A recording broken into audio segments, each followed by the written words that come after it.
It's 1 week before rivalry week, and you know what that means. Cupcake week in the SEC, where the entire conference loads up on inferior competition and FCS opponents in late November.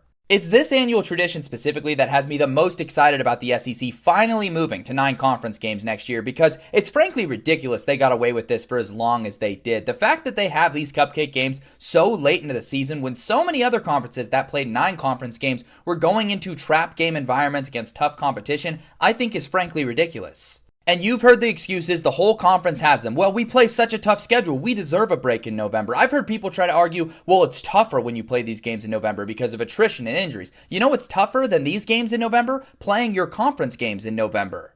As a Pac-12 fan, I always found it insulting and infuriating that the SEC got to play 8 conference games and schedule cupcakes in the second to last weekend of the season. Meanwhile, the Pac-12, playing 9 conference games, couldn't do that. And there would be games like this all the time. The Ducks in a prime position to make the playoffs. They go on the road to ASU. They lose that one. It costs them a playoff spot. There are multiple playoff spots the Pac-12 missed out on from this exact weekend because of that extra conference game they had to play. This isn't going to be an issue going forward. The SEC's moving to 9 conference games next year. Cupcake week will be no longer and likely will be back at the start of the season where it belongs, but I find it ridiculous and audacious that for so long the implied supremacy of the SEC was enough for them to get away with something like this that is so advantageous to have late in the season.